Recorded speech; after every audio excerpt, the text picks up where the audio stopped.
Olá, pessoal, tudo bem? Boa noite. Ayrton Rocha mais uma vez com Fora do Ninho Brasil, onde a sua experiência é a nossa viagem.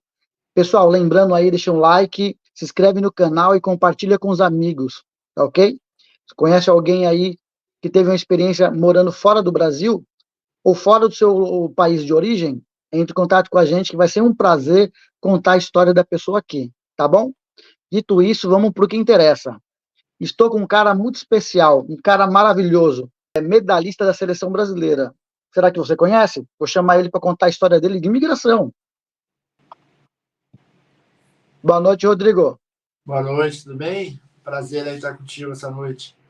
Prazer é todo meu, querido. Agradeço a disponibilidade de estar gravando com a gente, que eu sei que sua agenda é muito cheia e muito lotada, como eu estou acompanhando aí durante a semana, mas muito obrigado mais uma vez por estar gravando com a gente. Valeu, obrigado. Rodrigo, eu tenho 3 perguntinhas que eu sempre faço para todo mundo no canal. Para você se apresentar, falar de que lugar do Brasil que você é e que você fazia antes de você sair para imigrar. Bom, sou o Rodrigo Santana, Rodrigão da Seleção Brasileira de Vôlei, né? Nascido em São Paulo, capital, nasci em Pirituba, já morei em Osasco, hoje, atualmente, já há 20 e poucos anos, moro em Praia Grande. Ah, legal, Praia Grande, litoral de São Paulo, né? Isso, Praia Grande, litoral de São Paulo. E me conta como foi a sua experiência da primeira vez que saiu para morar fora do Brasil. Onde que foi? Eu saí em 2003, né, para morar na Itália.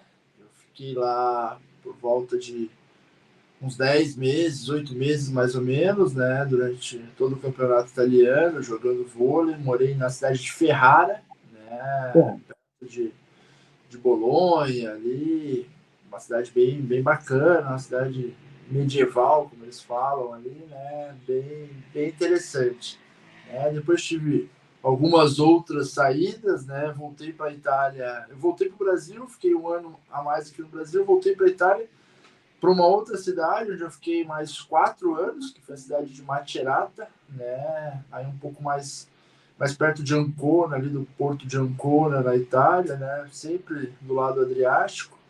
Né? Morei um pouquinho na Turquia, morei um pouquinho no Irã e morei um pouquinho na Indonésia durante toda essa minha vida aí de seleção brasileira. cara, sério? Vamos lá, na Itália você ficou 9 meses, é isso? No primeiro momento, sim, né? Uns 8, 9 meses, mais ou menos. Tá. Aí lá você foi pela seleção brasileira ou foi contratado por um outro time? Não, não. Quando a gente fica um tempo grande, assim, sempre é contratado pelo time daquele país mesmo, né? A seleção brasileira, no máximo, assim, você fica um mês fora no mesmo país. É difícil ficar um tempo desse, né? Normalmente, quando acontece, é um campeonato muito grande, como Olimpíadas ou um campeonato mundial, né? Então, mas o tempo máximo, talvez, acho que chegou, assim, foi um mês. Ah, ok. Ô, Rodrigo, agora me fala uma coisa. Qual é o seu ponto de vista? Me fala as características que você achou diferente de quando você vai para turismo e morando lá. O que você achou de diferente na tua vida? Como que foi? É bem diferente, né? Eu já tinha ido várias vezes, principalmente jogar lá, né? Não, turista, acho que poucas, mas mais como jogador, atleta. Quando você está morando lá no dia a dia, sem dúvida é diferente, né? Você começa a ter os hábitos que eles têm, né? E algumas coisas são bem diferentes do que a gente tem aqui, né? Horários, né? Costumes. Então a gente acaba estranhando um pouquinho, né? Algumas coisas são boas, outras coisas a gente estranha um pouco mais, né? Por exemplo, eu lembro que meus jogos lá eram sempre de domingo, né? E a minha folga normalmente era segunda-feira. E na segunda-feira, as coisas na Itália elas abrem ou muito tarde ou só no período da tarde mesmo, e às vezes nem abre, né? Então é bem diferente do Brasil, né? Então às vezes você tinha uma folga ali, você queria curtir, fazer alguma coisa, e era bem difícil, né? Porque as coisas abriam sempre bem mais tarde. Em compensação, algumas outras coisas que abriam na parte mais assim boa, né? Eu tive uma experiência de, tipo, ir no banco de sábado. Aqui no Brasil é impossível isso lá, o banco abria Aham. de sábado, então era bem, bem interessante, né? E no período da tarde também, aquela parte do descanso deles, né? Eles trabalham até um certo horário, e fecha e voltava a abrir no final da tarde. E às vezes eu treinava de manhã e de tarde, esse período que eu precisava fazer as coisas estava tudo fechado também. Então, acho que uma das dificuldades grandes, né, era conciliar esses horários com o que a gente está acostumado no Brasil. Aham, sim. E você falou da. Isso aí é a parte da cultura, né?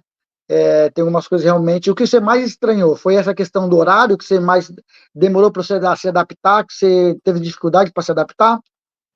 Ah, eu acho que sim, né? A questão do horário foi complicada, a questão da língua, né, obviamente, mas acho que até foi rápido, né? Eu acho que nos 2 meses eu estava falando tudo, não digo, mas eu sabia como perguntar tudo. Eu acho que esse é o principal caminho, né? Então, você sabendo perguntar o que você precisa, acho que já ajuda bastante.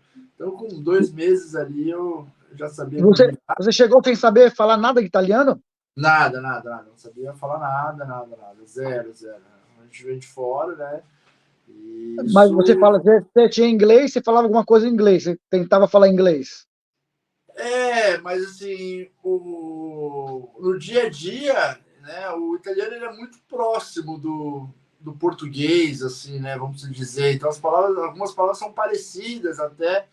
Então, às vezes, eu achava que era mais fácil eles entenderem o meu português do que eu falar inglês, né? Então, Aham. normalmente, nesse período de adaptação aí, a gente foi mais pro italiano, pro português ali, né? Só quando fosse uma coisa fora mesmo, ou dentro do jogo, né? A gente falava um pouco mais inglês, mas normalmente era tudo italiano mesmo.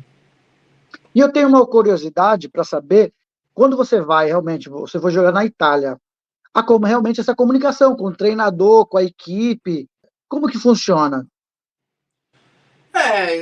A língua, tem muita linguagem de sinais ali, né? Que você acaba entendendo ali quais são as jogadas, né? O que ele está querendo que você faça. Então, os 2 primeiros meses é um pouco complicado, mas assim, eu conversei bastante com outros jogadores, né, brasileiros que já estavam lá, né, principalmente com a marcação de jogada, para a gente entender, porque a marcação é um pouco diferente da nossa aqui do Brasil, né, mas a partir do momento que você decora ali, as coisas acontecem. Né, eu lembro que teve uma situação bem engraçada. Engraçada não, assim, que eu tive uma dificuldade muito grande, eu não conseguia vincular a palavra com nada. E eu falei, meu, todo dia ele me fala isso e eu não sei o que é, não consigo fazer, né? Eu devo estar fazendo alguma coisa errada, porque eu não.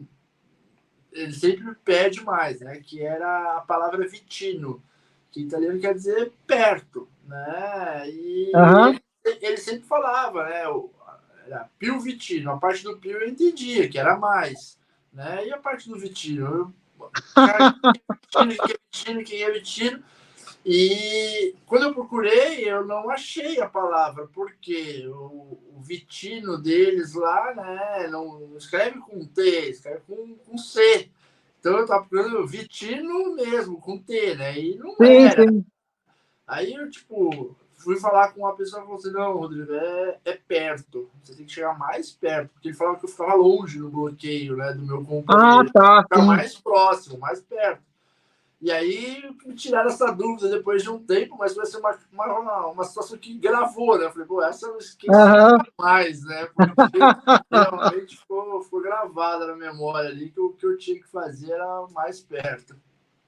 E fora dessa situação, qual que é você pagou algum mico já lá em restaurante, alguma coisa do tipo, para pedir alguma coisa, veio coisa errada? Não, acho que essa questão assim de. Na Itália, eu acho que não, porque eu estava sempre com os atletas italianos, né? Então, com mais pessoas assim. Então, até minha família chegou uns 3 meses depois, eu aprendi muito com eles. Então, quando eles chegaram, eu tava mais tranquilo, assim, né? Teve alguns Aham. tipos que aí aconteceram na própria seleção. A maioria da questão de linguagem, né, mesmo, né? Uma vez eu lembro, isso não foi nem na Itália, né? Foi nos Estados Unidos mesmo, as primeiras viagens minhas, né? Fui para um resort lá, passei o dia todo, poxa, sensacional, tudo incluso, piscina, mergulho com golfinho, não sei o que, sabe? Um negócio sensacional. E Aham. aí eu tô indo embora, o cara pergunta se teve um bom dia. Eu falei, não, não, obrigado, sabe? Falei, cara... Aí, tipo, depois que eu comecei a pensar no que ele falou, né? Falei, que absurdo que eu respondi, né? Eu nem pensei, eu só falei, não, Não, não, não. obrigado, que tipo, eu já tava querendo ir embora, não queria mais nada, depois eu falei, pô, o cara não falou nada, tava perguntando se eu tive um bom dia, eu falo um negócio desse. Então, isso foi bem logo no começo das minhas viagens, assim. Aham. Tem algumas interessantes, assim, né, da galera da seleção mesmo, né? Teve um cara que foi viajar com a gente era moleque, acho que tinha 15 anos, 16 anos. Na Itália também, em Roma, a gente estava num restaurante, né, próximo ali ao Coliseu, e perguntaram se a gente queria, né, sobremesa.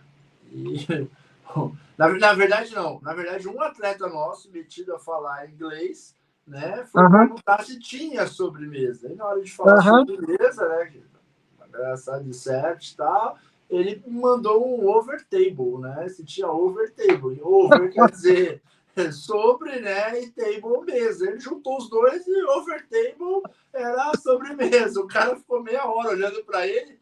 E aqueles que naquela época já sabiam um pouco de inglês, já tinham um pouco mais de estudo ali, Aham. tudo, começaram a chorar de rir, né? E alguns, né, estavam meio perdidos, não entendia o que tinha acontecido, né? Se ele tinha perguntado errado, se estava certo, qual foi o problema. E depois explicaram lá, mas foi bem engraçado. Tem bastante história, né, cara? Ah, se a gente falar, passa o dia aqui. Hein, Rodrigo? Então, você falou que a família chegou. E como foi a adaptação da família? Foi tranquilo? E aí? Com a Ah, língua, né? Com o dia a dia? normalmente eles ficam um pouco tempo, né? A gente fez uma escolha, né, aí, familiar, pessoal mesmo, de que a gente tirar todos eles daqui, levar para lá, para estudar lá, né, viver lá como italiano mesmo, a gente teria alguns problemas. Quais seriam? Né? Eles teriam que estar lá na Itália, talvez antes que eu, porque eu estava na seleção brasileira. Então, por exemplo, a escola das crianças, a escola começa em agosto. Né? Aham. Eu, em agosto, talvez eu ainda estaria na seleção brasileira. Eu ia normalmente para a Itália em setembro. Né? Então, falei, poxa, eles vão ficar quase um mês lá sozinho. Né? Se eu tive dificuldades, imagine eles, né, nessa situação. Depois a gente iria direto até o Natal, Ano Novo. Eu sempre gostei de passar Natal em família, Natal em casa, tudo, né? Até hoje é difícil viajar no Natal, normalmente é em casa mesmo. E se eu tivesse folga do meu time, eu não poderia estar voltando para o Brasil, porque imagine, voltar, né, todo mundo para o Brasil para passar Natal, talvez Ano Novo aqui, depois voltar para a Itália, ia ser um custo alto, um transtorno bem grande, né? Então tinha outra parte contra. E para o final, né, a escola ali, o final de ano deles, né, final de junho mais ou menos. E o meu campeonato acabava no máximo, assim, quando eu fui até o último dia lá, foi em maio.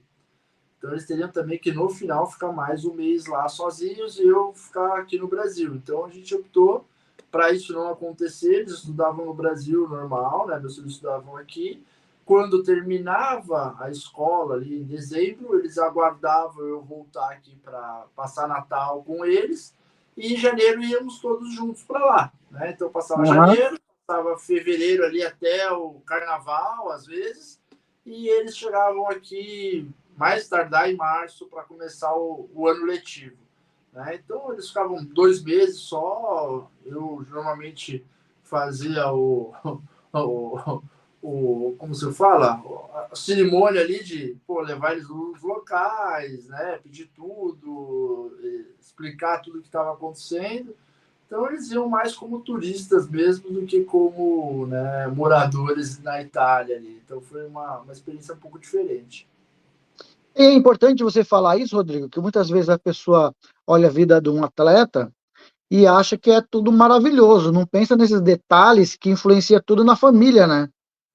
Ah, sem dúvida, né? É um planejamento que você tem que fazer ali, né, para ver o que você mais, o que é melhor, né? Então a gente optou em talvez ficar mais tempo longe, né? Comigo na Itália e eles no Brasil, que eles estariam aqui teoricamente mais bem assistidos, né? Com família, com tudo, e eu ficar mais sozinho lá do que o contrário, né? Eu ficar aqui no Brasil sozinho, né? E eles lá também sozinhos, né? Então essa foi a nossa grande discussão aí. Então, para o pessoal entender aí que vida de atleta não é fácil, né? Você tem que fazer algumas escolhas que você, é, determinado tempo, você acaba levando uma vida até meio solitária, né? Porque ficar longe da família, né, querido? Não é fácil. É bem difícil e assim, ainda tem um porém aí, né? Eu ia para a Itália quando começava o inverno e voltava para o Brasil quando começava o inverno. Então, minha vida era de inverno. Para quem morava na praia, isso era terrível, né? Sim, Bem, sim, é verdade, cara. naquela época ali a gente fazia de tudo para ter uma TV aberta, às vezes uma Globo Internacional, uma Record ali, né? Assistir alguma coisa do Brasil. E, pô, você tava lá, às vezes, novembro, dezembro, você via aquele trânsito para ir para a praia, né? Que a gente está acostumado aqui em Praia Grande, ver aquele povo descendo, o povo subindo, falando, nossa, como eu gostaria de estar aí no meio, né? E você lá na Itália, às vezes sozinho, né? Na primeira cidade que eu morei também teve um fator bem complicado que era a questão do clima mesmo, né? Numa cidade, a região ali de Ferrara, Bolonha, Modena, é uma região onde no inverno ela fica muito nublada. Então, assim, é muita neblina, muito cinza, você quase não vê o sol. E aquilo ali dá uma tristeza muito grande pra gente, né, que tá acostumado. Minha casa, ok, era 30 graus, aquecedor ligado o tempo todo, né? Isso não tinha como, dava pra. Era o verão, né? Os italianos, quando entravam em casa, eu falava assim, nossa, cheguei no Rio, né? Porque estava muito quente dentro de casa. Então, eles chegavam todos, né, encapuzados lá e tiravam, né, todo o agasalho para poder ficar de boa em casa, porque estava 30 graus. Porém, lá fora, você não via a cor do sol, né? Então, isso deixava muito triste. Já na cidade seguinte que eu morei, que foi Macerata, era uma cidade fria também, ok, né? Porém, como ela é um pouco mais para baixo, né? A gente pensando ali na bota italiana, né? Todo mundo conhece o formato do país ali, ela é um Aham. pouquinho para baixo, né? Mais ou menos no meio da bota.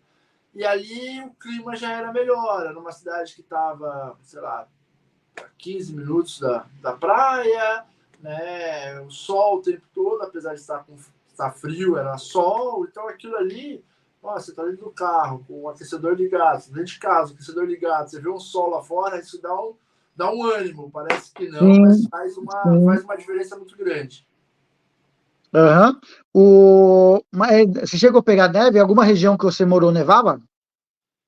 Na região, pouco, né? Ferrara levou um pouquinho, Macerata levou um pouquinho também, porém, no caminho de Macerata a Roma, eu fazia muito esse caminho, que eu gostava de ir para Roma passear, às vezes, tem uma montanha lá que chama Gran Sasso, né? Que quer dizer uma grande pedra, na verdade, e tinha como se fosse uma estação de esqui. Então lá nevava direto, a gente acabava às vezes passando lá, subindo para poder visitar e ficar vendo a neve ali mais de próximo, né? Aham. E, cara, como que é acostumar chegava aqui a temperatura no inverno quanto? Negativa. Ah, não tinha muito frio assim, não. Na verdade, ali acho que -2, -3 ali na região que eu peguei, né? De Macerata, que eu morei mais tempo. Ferrara era um pouquinho mais frio, às vezes chegava a -5, né?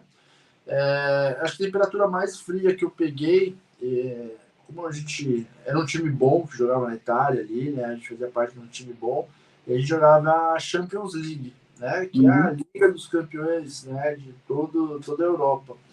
E teve uma das viagens que a gente foi, né? A gente viajava ali na Europa, ia jogar em outros lugares. E eu fui para uma cidade chamada Rovaniemi, que ela fica, né, lá no Círculo Polar, né, na Finlândia. E lá é onde é a casa do Papai Noel. Eu descobri onde é a casa do Papai Noel, né? Santa Claus é lá, né? Inclusive, o time da cidade de Rovaniemi chama Santa Claus, né? Então lá é Natal o ano inteiro.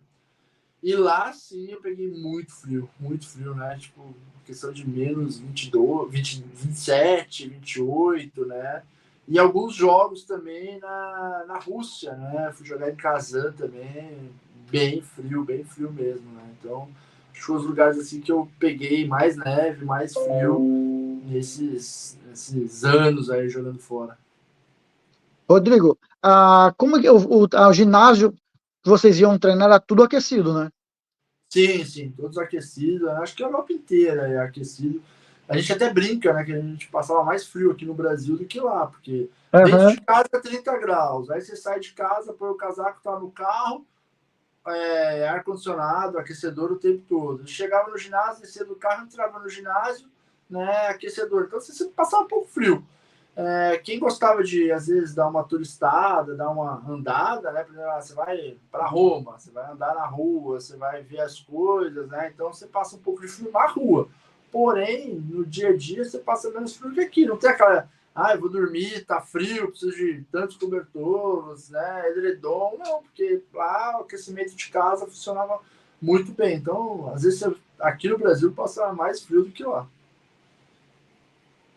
Eu acredito. E comida, o que que você gosta de comer, gostou de comer na Itália, dos pratos lá típicos deles? O que que você gosta? Que marcou, que você gostou, que você achou bom demais?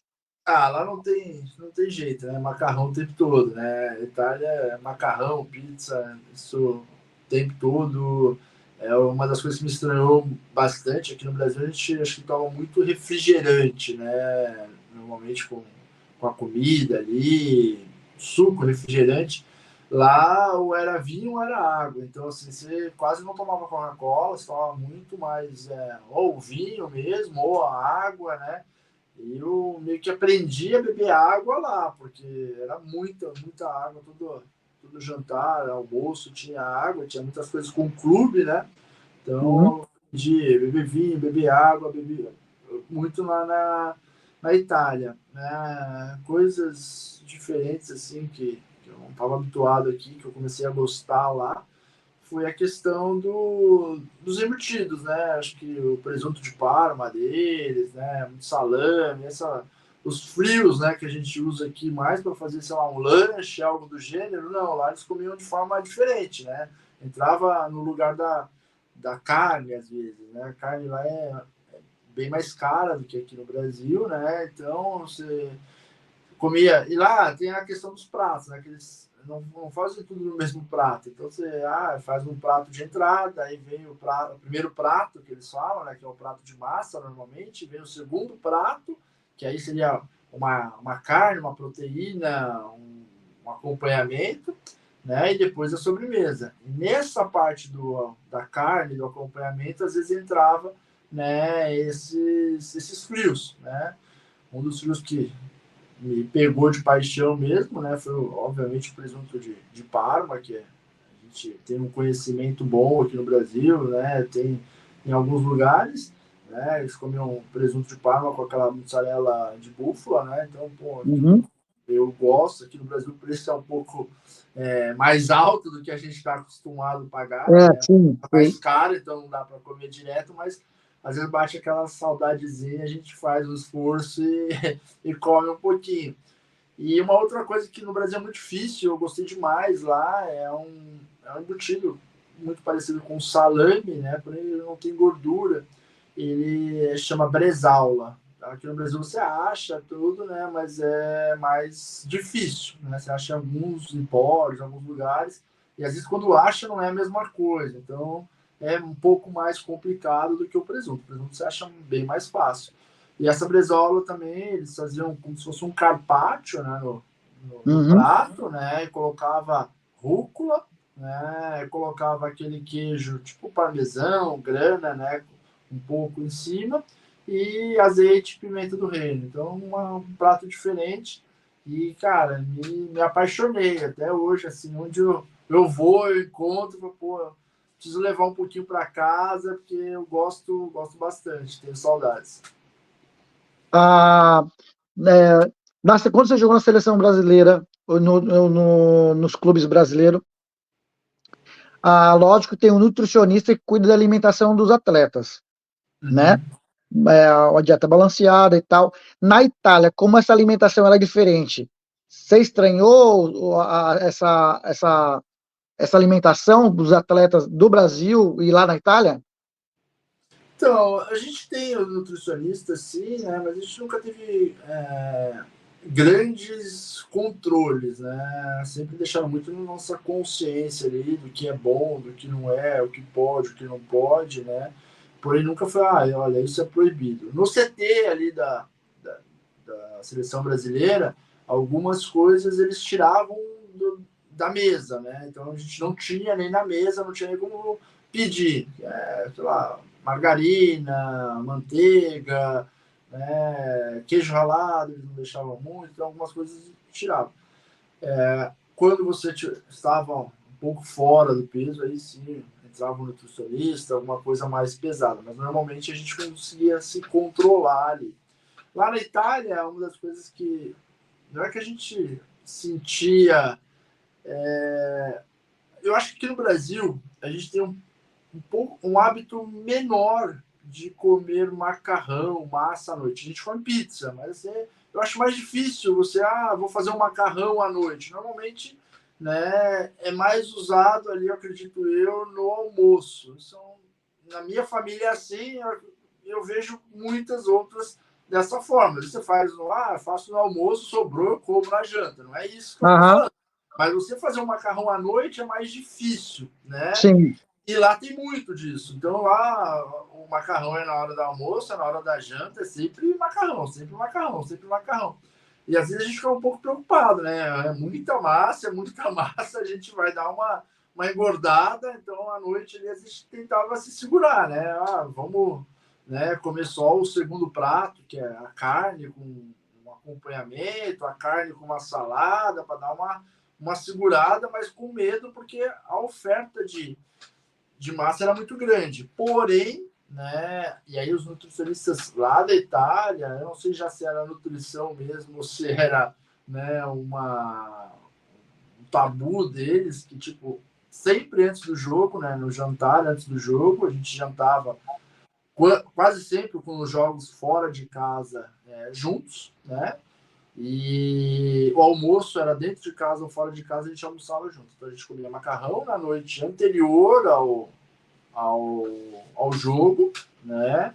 Esse macarrão ele poderia ter uma variação de molho, ele não era regrado ali, que você não poderia comer nada diferente, então poderia ter ingredientes como, sei lá, um bacon, algo do gênero, então ele poderia ser temperado, vamos dizer. Porém, no dia do jogo era macarrão com molho vermelho, macarrão sem molho e mais nada, entendeu? Então, você não podia ter um carbonara, não, esquece. Dia de jogo era ou vermelho ou branco, então eles tinham muito essa restrição, né, pro véspera e dia do jogo, né, para não Uhum, deixar os atletas pesados. Era isso que eles falavam sempre. Nós tá. vamos ficar leves para jogar amanhã e era essa a nutrição assim mais focada que eles tinham. Rodrigo, todo mundo sabe que massa ela faz digestão muito rápido. Em curto tempo, a pessoa está com fome de novo. Como que funcionava isso daí? Porque se eu como um macarrão no almoço, lá para as 3, 4 horas da tarde, estou morrendo de fome. Então, pra gente que. Nosso jogo ali normalmente era às 6 da tarde, né? Então, é exatamente isso. A gente almoçava por volta das 13 horas, né? Então, a hora que chegava ali próximo às 4, 4 e meia, quando você estava indo pro jogo, né? A gente comia mais alguma coisinha ali, às vezes um lanche, né? Com queijo, um pãozinho, um café, e ia para o jogo. Então, assim, você não ficava pesado realmente, porque ela faz a digestão bem rápida e você completava com algum carboidrato ali para ir para o jogo. Então, Aham. era uma alimentação bacana, né? E no dia anterior, né, até acho que rolava muito isso, né? A gente comia uma massa ali para poder dar uma descansada e não ficar pesado, né? Não ficar comendo uma carne à noite, um churrasco, sei lá, e ficar remoendo isso a noite toda. Então uma coisa mais leve mesmo. Sim. Ô, Rodrigo, tava pensando numa situação aqui que também é curiosidade, tá? Vamos matar a curiosidade do pessoal. Quando o atleta vai jogar, você jogou na Itália, então lá você estava trabalhando no time de vôlei, né? Qual é o visto que o atleta vai? É um visto para atleta mesmo, que permite trabalho? Sabe me explicar? São algumas situações, né? Às vezes você vai com visto de turista e chega lá, você tira o visto de trabalho. Às vezes eles já te mandam o contrato com o pedido do visto de trabalho aqui no Brasil. Então eu já tive as duas situações. Já tinha visto de trabalho aqui no Brasil e já tinha visto de trabalho lá na Itália. Então aqui no Brasil você precisa ir numa embaixada italiana, né, com toda a documentação que eles te enviam, teu contrato, aonde você vai morar, qual é o time, né, qual é a empresa, tudo certinho. E aí eles te dão o visto aqui, você já vai com o visto pronto. Ou às vezes você vai para lá e aí eles te acompanham, né, num local lá onde tira toda essa documentação italiana para você poder estar morando no país, né? Então eu tinha como se Ah, fosse tá um legal. CPF italiano, né? A gente pagava os impostos, prestava todas as contas lá. Ah, interessante. Porque essa informação eu sempre tive curiosidade, porque quando eu entrevisto as outras pessoas, né, sabe que o imigrante normal é toda uma burocracia e é bem mais difícil. Como você vai com um contrato, com um time, então você pode tanto mudar aí, né, de turista para trabalho ou já ir do Brasil. Legal, interessante essa informação. Exato, exato. Tem as duas formas, né? E já aconteceu também a gente tirar até visto para alguns países em outro país, né? Por exemplo, às vezes, como eu jogava na Itália, a seleção ia fazer um campeonato no Japão. Então, ao invés de eu vir para o Brasil, para tirar o visto no Brasil, para poder ir para o Japão, a gente às vezes ia na embaixada japonesa lá na Itália, né? E já tirava o visto japonês lá. Então, a gente já encontrava com a seleção no meio do caminho, juntava e ia para a viagem do Japão, entendeu? Porque depende da quantidade de tempo que você vai ficar lá, às vezes precisava do visto. E todas as situações, o atleta tem que ir presencial na embaixada para fazer essa papelada. Tem. Principalmente fora do Brasil, né? Algumas coisas aqui no Brasil, a confederação às vezes consegue agilizar alguma coisa, né? Então, às vezes já manda o seu passaporte antes, já manda a documentação antes, às vezes você vai só, né, no dia para assinar e pegar o visto. Porém, dificilmente você consegue visto ou algo do gênero sem estar presente. Eu não lembro de nenhum momento. Já lembro de tipo, ter enviado a documentação antes para agilizarem, porém, para você retirar sem assinar. Aham. Porque, assim, tem pessoas que não gostam desse chamado dessa forma, mas queira ou não queira, os jogadores da seleção são tudo umas celebridades, né? E eu acredito que onde você chega, todo mundo, o pessoal quer vir tirar foto e tal. Por isso que eu fiz essa pergunta. Tinha que ir por causa até de aglomeração, né? Mas dentro do consulado, né, normalmente ali vai num outro país é um pouco mais tranquilo. Aqui no Brasil o bicho pega um pouquinho, né? Mas faz parte, acontece. Às vezes até nós mesmos acabamos encontrando, né, outras celebridades no mesmo Sim. dilema, né? Indo lá pegar o seu visto, né? Então, acho que faz parte. Né? Somos pessoas igual todas as outras, né? E em alguns lugares a gente vai tirar mais fotos, menos fotos, mas acho que faz parte, né, da nossa vida. A gente conhece poucas pessoas, porém muitas pessoas nos conhecem, né? Então a gente Sim, sim, precisa sim. entender, né, essa visão que as pessoas têm. Tipo, a gente fez parte da vida delas, a gente entrava na casa delas através da TV.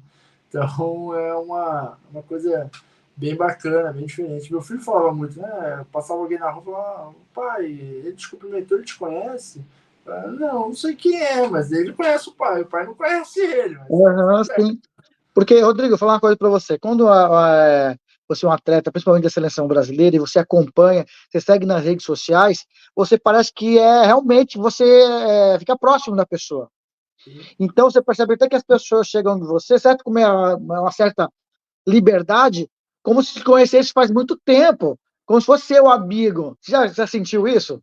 Sim, sim, é verdade, é verdade. A pessoa sabe o que você gosta, sabe o que você faz, sabe onde você estava, né? E é realmente isso, né? Tipo, como se eu tivesse contado para ela de alguma forma. E a gente acaba contando, né? Rodrigo, aí você morou esse tempo na Itália, voltou para o Brasil, e qual é o outro lugar que você foi na sequência, morar? Eu morei na Turquia durante alguns meses, né? Morei no Irã, mas coisa bem rápida, né? Foi uma coisa bem, bem rápida. E morei na Indonésia também. Na Indonésia? É. Me fala, como você morou pouco, mas mesmo assim eu quero saber o que você achou de diferente nesses países. Pode falar rápido aí, se você quiser, ou demorado, detalhar, um pouco Na, da na Turquia, peculiaridade que você falou da. Hã? na Turquia, a principal diferença, assim, né? Eu morei na Turquia, eu morei dentro de um shopping, um hotel dentro de um shopping. E próximo a uma mesquita, né? Eu nunca tinha. Já tinha visto, obviamente, nas viagens e tal, mas nunca tinha vivenciado uma mesquita de perto, assim, né? Uhum. E no começo foi difícil se adaptar, porque eles começam lá as orações por volta de 5 horas da manhã, algo do gênero. E eu ouvi aquele barulho toda noite, né? E eu não sabia de onde estava vindo, então foi uma coisa até entender, até se acostumar, né? Que eles tinham os horários deles, que param tudo para poder rezar, né? Então, assim, foi uma coisa bem, bem diferente, né? Os costumes ali bem, bem diferentes, né? Mas foi legal, eu gostei bastante. Tinha muita gente, principalmente do futebol, morando, né, na Turquia, né? Conheci alguns atletas brasileiros lá de futebol, o Alex, que sempre jogou no Curitiba aqui no Brasil, né? André Santos, o próprio Lugano, que não é brasileiro, mas a gente já já adotou ele como uruguaio brasileiro aí, né? Então, eu fiz amizade com eles e isso dava uma certa se sentindo um pouco mais em casa, né, próximo dos brasileiros. Eu jogava com outro brasileiro, não no meu time, mas no time da mesma cidade, porque eu morava na capital, né, em Ankara, mas a gente ia muito para Istambul para poder ficar próximo dos outros brasileiros ali, né? Então isso ajudou bastante a nós nessa estadia, né? A gente se unir ali entre os brasileiros. Isso acontece, acho que em todos os lugares. Né? A gente passou um pouquinho na questão da Itália, mas teve anos que eu passei o ano novo lá e a gente talvez teve uma vez que a gente reuniu, acho que por volta de 30, 40 brasileiros num apartamento, uma casa, né? Um apartamento ali de, sei lá, um dormitório para todo mundo passar a virada de ano, né? Então foi sensacional, assim, um negócio bem bacana, se sentir um pouco mais em casa, né? Então a gente precisa disso quando a gente está fora durante um Aham. e no Irã, a dificuldade maior, assim, eu saí muito pouco de casa ali no Irã, eu morava junto com um búlgaro, né?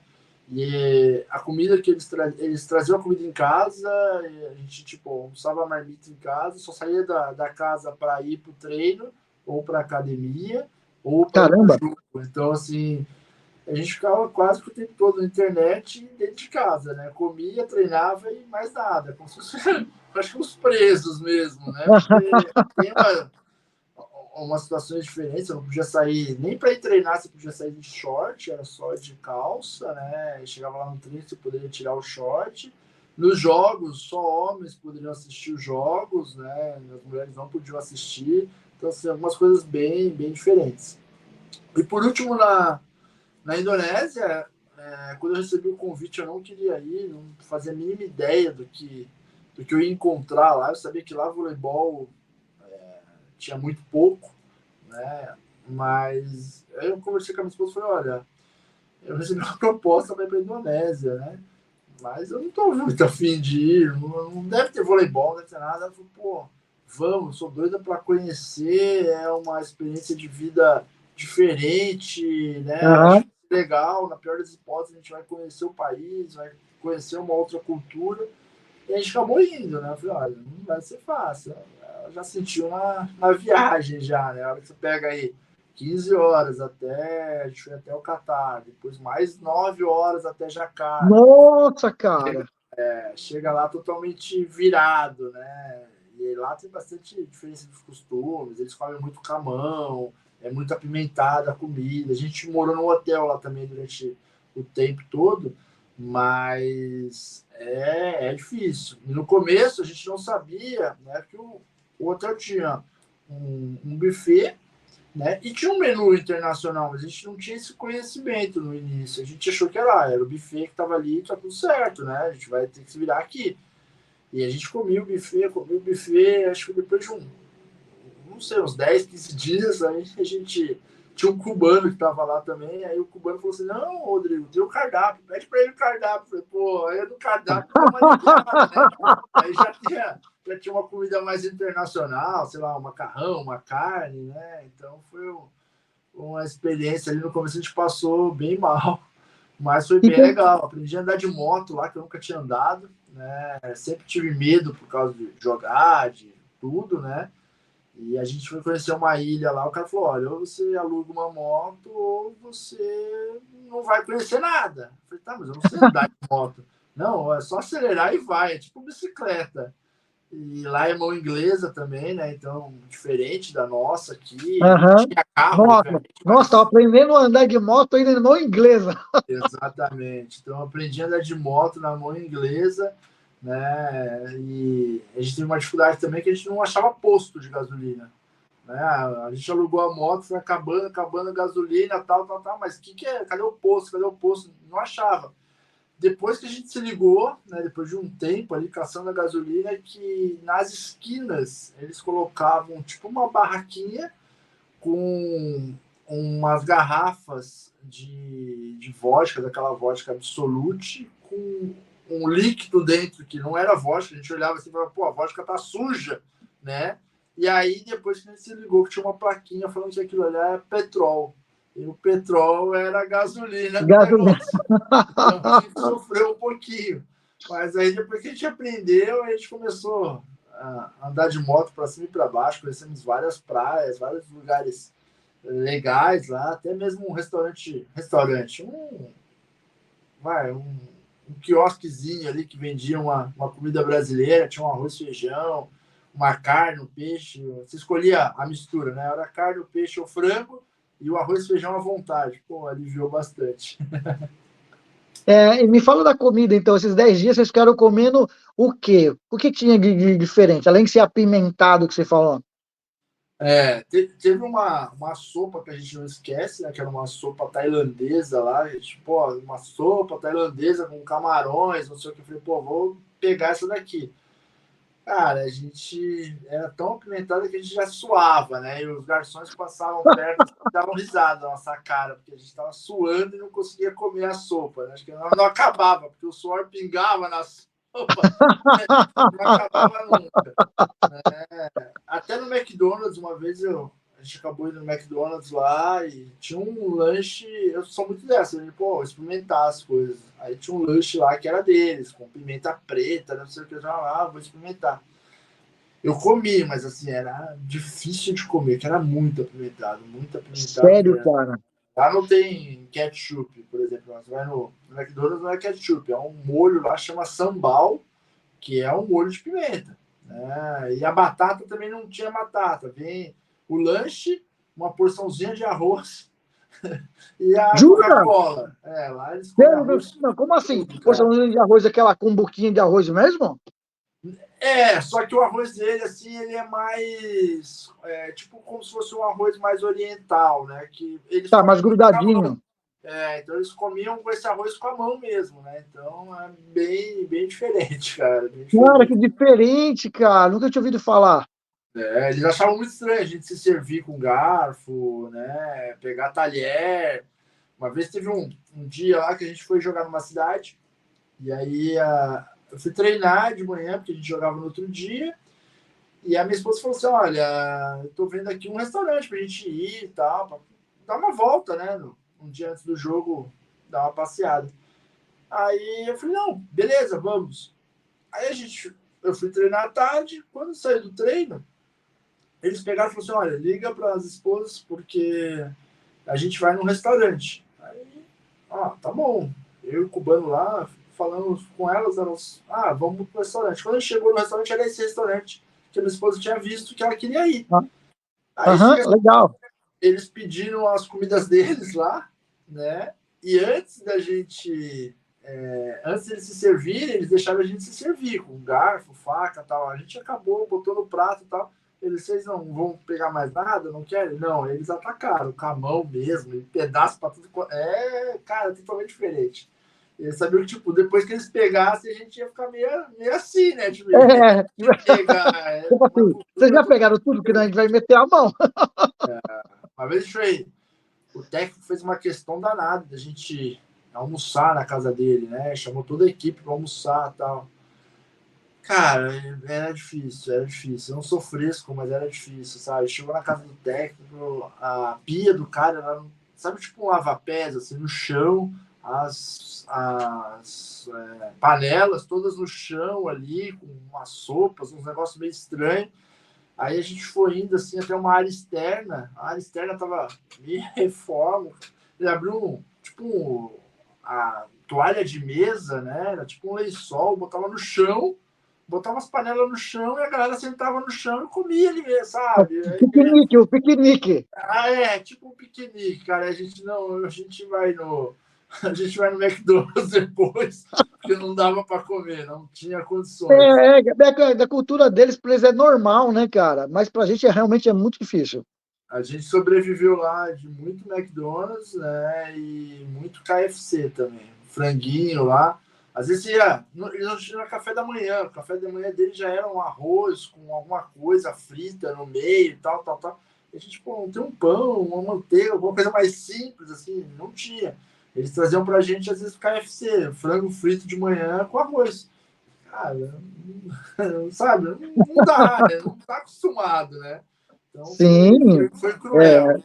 Aí depois no final dos jogos, tudo a gente passou praticamente um mês em Bali, que também é a Indonésia, né? Só que já é um lugar um pouco mais internacional. E, cara, foi sensacional. A gente comeu bem, né? Conheceu vários lugares, andando de motinha ainda, mas já tinha um pouco mais. Foi lá que a gente achou essa questão do brasileiro. Foi bem mais legal. Você falou da moto aí, o trânsito, como que é lá, cara?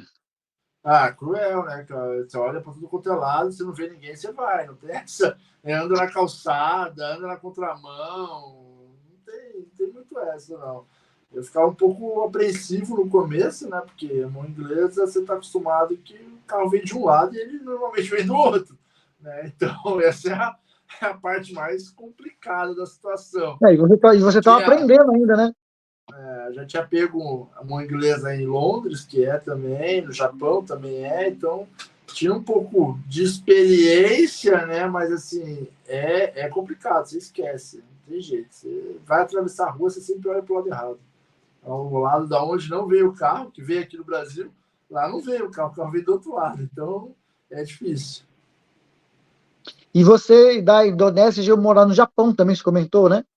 Não, Japão não. Japão a gente foi só jogar mesmo com a seleção. Tá. A gente ficava muito tempo lá, né? Normalmente a gente ficava por volta de um mês no Japão, tinha muitos campeonatos lá, principalmente na época do final de ano, novembro, dezembro, assim, a gente ficava muito tempo no Japão. Então, Japão a gente acaba até conhecendo bastante, assim, né? Por tanto de vezes que a gente acabou indo para lá. O Japão também tem uma cultura muito diferente, né? Algumas coisas bem diferentes a gente estranha bastante, né? minha esposa nunca foi, né? Eu falei para ela, já foi para um lugar que assim, vale a pena para você conhecer, porque é uma experiência que é diferente de tudo que você já viu. Né? Questão dos hábitos, costume. Você entrar numa loja lá no Japão já é uma coisa que você fala assim, cara, que negócio diferente, né? Todo mundo te cumprimenta, todo mundo. É bem bacana mesmo. É uma experiência legal. Você morou Você foi ter a Finlândia, mas você não morou na Finlândia. Não, não, só fui jogar contra só. Esse período que você ficou na Finlândia, chegou a ver a Aurora Boreal? Não, não chegamos a ver, mas lá a gente. Eu fui em algumas situações para a Finlândia, né? E lá é muito extremo, né? Nessa época que eu fui no inverno, que eu falei para vocês, sei lá, amanhecia por volta de 9h30, 10 horas e 2h30, 3 horas já estava escuro novamente, né? Então você tinha muito pouco tempo de luz, né? De sol ali. E eu também já fui na época do verão na Finlândia, né? Numa outra cidade, não essa daí, onde você não tem noite praticamente, né? Às vezes você ia dormir meia-noite, 1h e estava claro ainda. 2h da manhã era como se fosse umas 6 da tarde aqui, né? Tá escuro, mas não tá escuro. E 3 horas o sol tá de volta. Então você fala, cara, se não fechar a janela, esquece que você não dorme. Você vira a noite ali tranquilo, porque o sol ele não vai embora.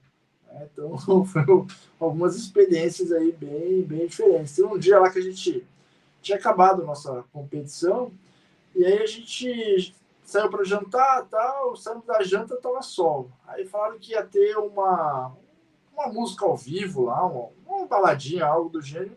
Aí a gente entrou, era por volta de 1h, tava claro ainda. Aí ficou lá, questão de 1h, 1h30, sempre já acho 3 horas. Ah, vambora. Aí o céu tava claro. Falei, cara, hoje acho que não anoiteceu, não é possível, né? Foi muito rápido. A gente entrou, ficou um pouco, saiu, tá claro de novo. A gente pegou essa. Porque às vezes quando você tá dormindo, você não presta tanta atenção. Mas esse dia, cara, que a gente tava acordado, cara, parece que não anoiteceu, né? Foi muito rápido, muito rápido. Aham. Lógico, tem um fuso horário diferente dos países. Você, seu organismo, nesse jet lag de horas de um país para outro, você chega a sentir muito isso daí? Logo quando você Ah, chega. sente. A gente se acostuma, ou talvez acho que um pouco mais rápido do que o normal aí, né? Já sabe, tipo, essa noite eu não vou dormir, eu vou ficar acordado um pouco mais, eu vou acordar de manhã com sono. Então, assim, a gente acho que tem um organismo um pouco mais treinado, vamos dizer, mas que você sente, não tem jeito. Você sai daqui, vai pro Japão ali, 11 horas, 12 horas de fuso, né? A própria Indonésia mesmo, você fala, cara, não é possível. Esse dia que a gente chegou na Indonésia, está tão cansado. Vamos chegar no hotel, vou dormir a noite toda, não sei o que lá. Chegamos no hotel, sei lá, acho que era 9 horas da noite, pô, tomamos um banho, arrumamos as coisas e tal, vamos dormir. Beleza, na hora que foi 1h, a gente acordou e sem sono nenhum, cansado, mas sem sono nenhum, entendeu? Eu falei, pode ficar tranquila que até umas 4, 5 da manhã a gente vai ficar acordado, e não deu outra. Né? Você fica acordado, mesmo com sono, mesmo cansado, então isso acontece, não tem jeito. Porque se estivesse no Brasil, era dia, lá é à noite, mas no Brasil é dia, né? O seu Sim, organismo está acostumado com o fuso horário do Brasil.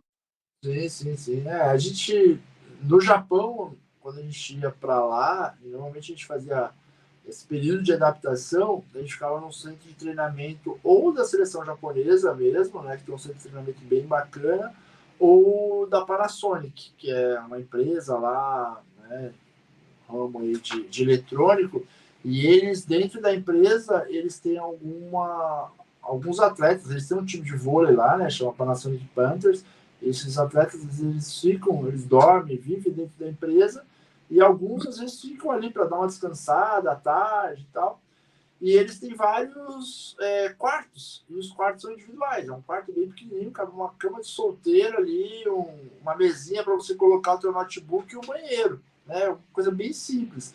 Mas para nós era sensacional, porque a gente, cada um ficava num quarto. E aí a gente conseguia, pô, você acorda 2 horas da manhã, né, sem sono nenhum. Se você tá sozinho, você vai, acende a luz, vai no banheiro, liga o computador, você faz o que você quer. Quando você tá com alguém dormindo ali, você fala, cara, não posso acender a luz. Tem que tomar cuidado na hora que eu vou ligar o computador, porque eu não consigo dormir, mas o cara tá dormindo. Então, você tem que se adaptar ali para não atrapalhar, né, o sono ali do teu companheiro Mas de equipe. respeito, né? Respeitar, né? Sim, mas no Japão era sensacional, porque cada um ficava sozinho no quarto e aí a gente conseguia, né, cada um cuidar ali do seu fuso horário. Porém, né, o que mais acontecia era o pessoal perder a hora, né? Chegava no dia de manhã, cara. Ó, pode ligar no quarto tal, tal, tal, que esses aí apagaram. Você atrasou 10, 15 minutos, pode ligar, porque não acordou, entendeu? Então era mais isso. Porque quando você está em dois, é difícil os dois perderem a hora. Né? Agora, acontece, tá? Acontecia muito, mas acontece menos do que sozinho. Né? Sozinho, a chance é bem maior. Sim. Aí, hoje em dia, você tá fazendo o que hoje em dia? Eu estou como secretário de esportes aqui na cidade de Praia Grande, né? Já vem há algum tempo. Comecei em 2017 como secretário adjunto, né? Em 2021 eu assumi como secretário principal da pasta de esporte aqui na cidade. Estou gostando bastante, né? Às vezes me aventuro ali a dar uns pitacos como treinador de vôlei, né? Às vezes brinco, bate uma bolinha ainda de vez em quando para ajudar a equipe, ajudar a nossa cidade. Mas tô bem feliz aqui, cara. Gosto muito de esporte e acho que estou conseguindo contribuir para a evolução do esporte da cidade. Qual foi a diferença que você percebeu depois que você assumiu, desde quando você entrou com o adjunto, na evolução do esporte na cidade? Eu acho assim, a gente precisa dar oportunidades, né? Se os atletas eles vão se tornar profissionais ou não, a gente não sabe, depende deles. Né? Porém, eu preciso dar oportunidades que eles consigam chegar até lá.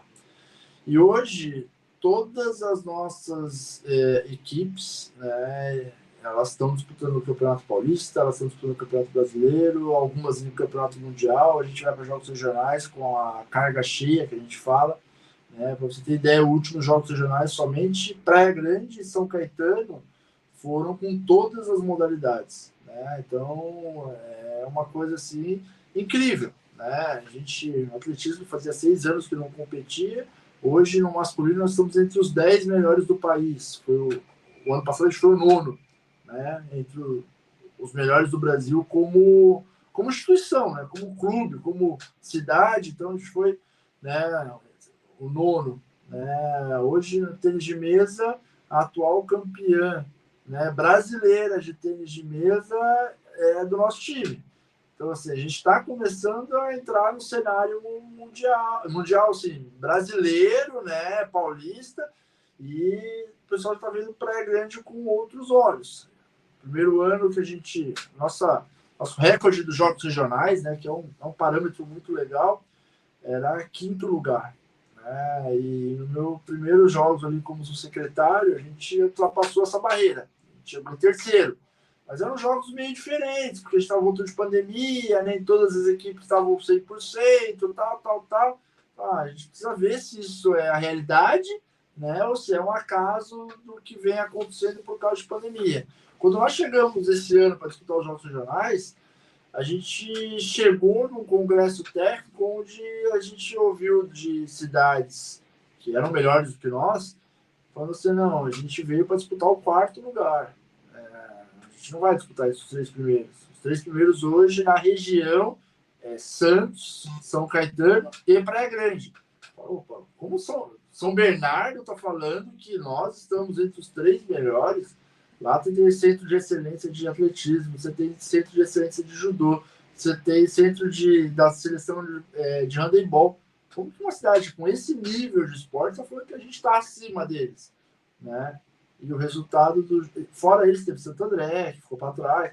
e o resultado dos jogos foi exatamente o que foi falado, né? Foi São Caetano, Santos e Praia Grande. Então, assim, a gente está entre os três, né, pelo segundo ano consecutivo. Então, a gente está começando a ganhar os nossos espaços, né, e trazer um pouco de orgulho de representar a nossa cidade, né? Quando eu cheguei, eu vi, assim, a gente não tinha uma bandeira, uma cor, uma ideologia ali do que é, gente. Cada um faz o seu, parecia, sabe, juntava, cada um vem cá, vamos montar o time aqui, vem você da natação, você do handebol, você do vôlei, e a gente vai para os jogos. Hoje não, hoje tudo se tornou um time Praia Grande. Tudo a gente leva as cores da cidade, tudo a gente leva a bandeira da cidade.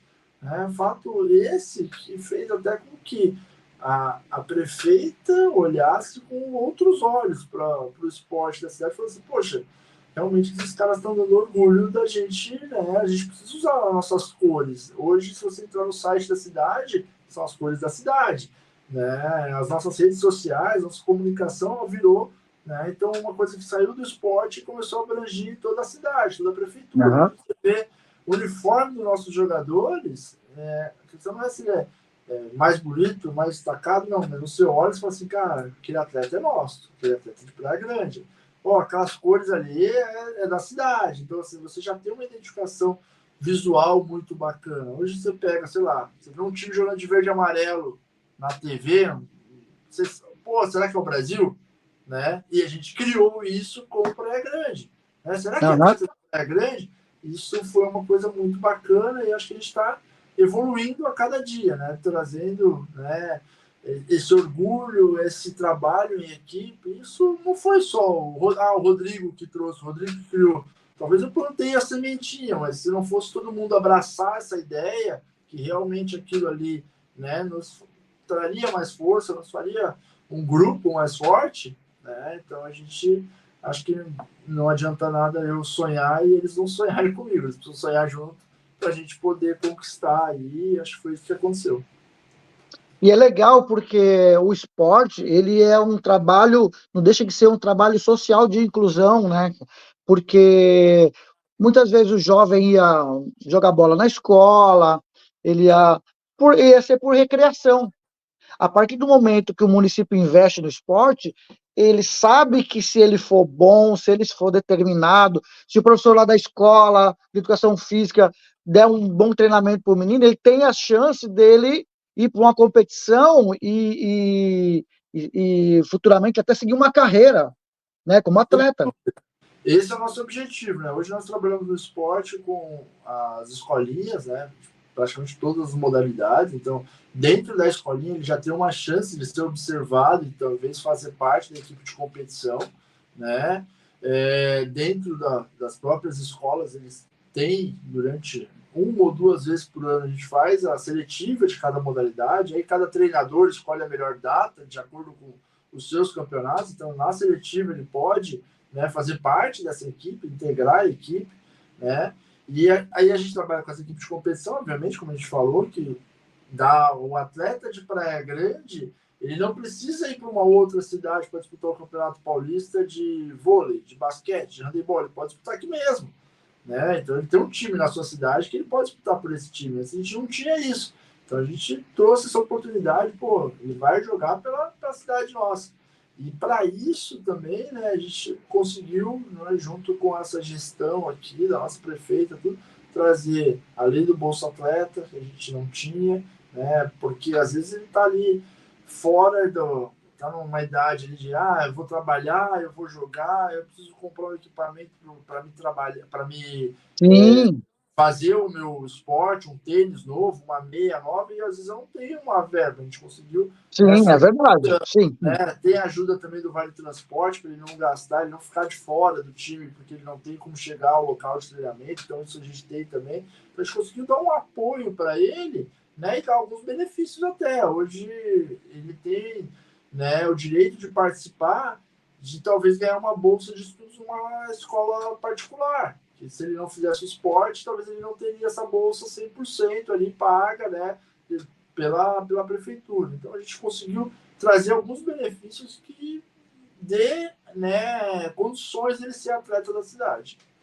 Sim, porque era muito normal você ver um atleta da cidade representando outro município, porque lutando, tem um jiu-jitsu, vai jogando vôlei ou o que for, handball, em outro município, morando aqui porque não tinha oportunidade e tal. Lá eu consegui uma bolsa, lá eu consegui um patrocínio lá. E hoje em dia, realmente, você não vê isso. Eu percebo uma evolução muito grande, realmente, por isso que eu perguntei, no esporte na Praia Grande, fora os eventos que ainda é proporcionado na cidade, né?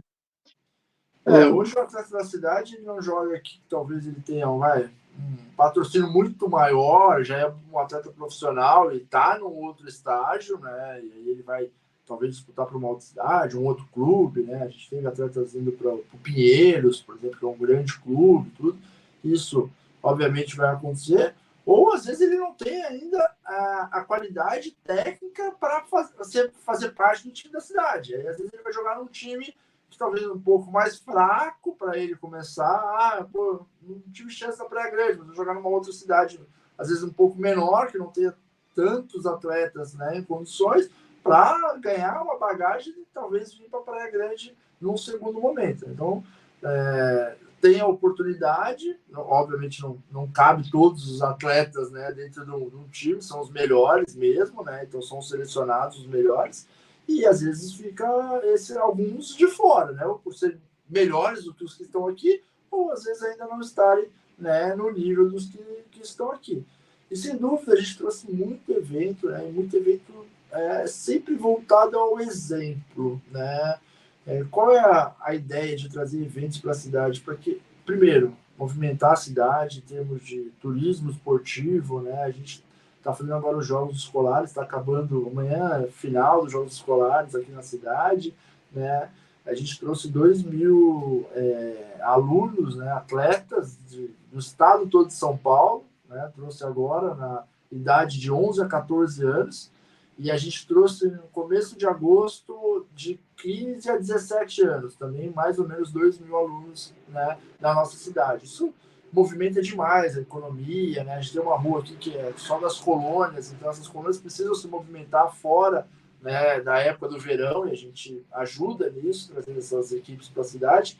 Mas o melhor, né, estão mostrando o que as cidades, né, o que as escolas de outras cidades estão fazendo em termos de esporte. Isso acho que é um exemplo para as nossas escolas, né, de assistir, de acompanhar, como que eles conseguem fazer um trabalho desse, como eles têm atletas tão bons, porque a gente não faz na nossa escola também. Isso vai movimentar o interesse pelo esporte dentro da nossa cidade, né? A cidade sede tem sempre a chance de botar a equipe participando.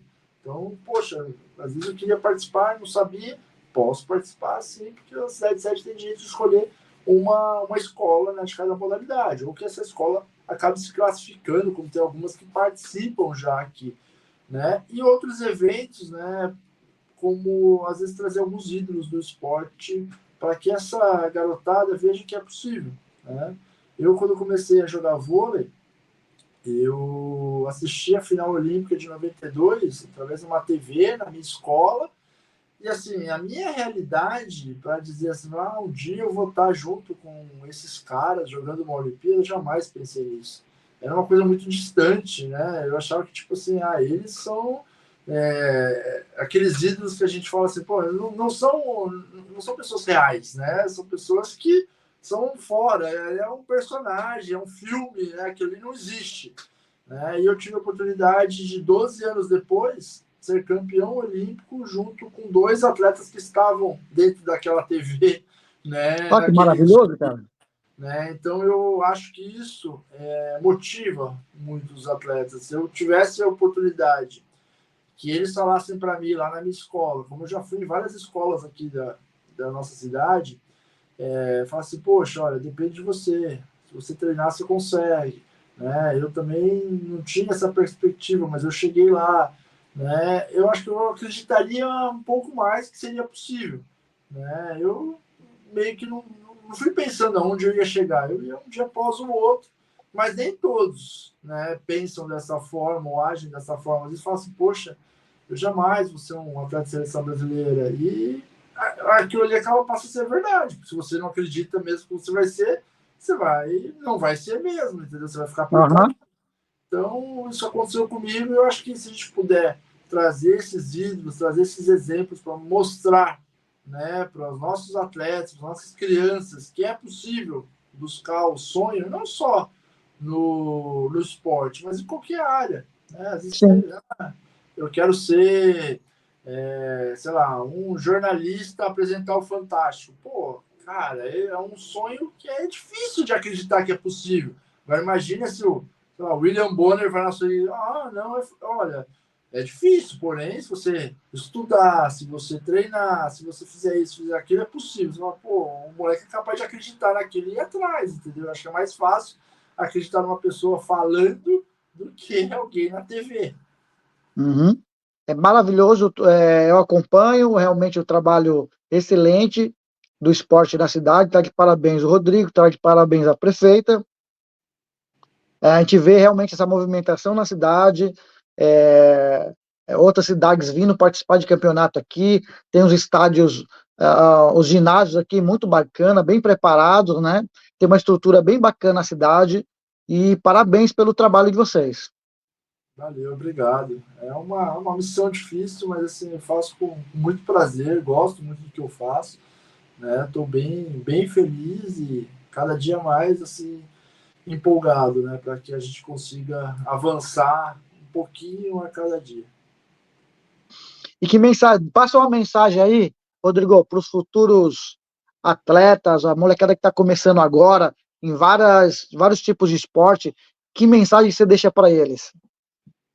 Que eles acreditem, né, no sonho deles, que eles vão atrás, vão buscar esse sonho, que não os deixem abalar por qualquer lesão, com qualquer, às vezes, não participação de um campeonato, que isso acontece. Eu fui cortado de algumas competições, eu tive algumas lesões, e o que eu mais encontro, né, de atletas que não chegaram é essa desculpa. Né? Eu me machuquei, por isso que eu não cheguei. Eu era muito bom, mas eu tive que trabalhar. Eu era um fenômeno quando era, mas assim, minha mãe não deixou eu ir, não deixou eu jogar.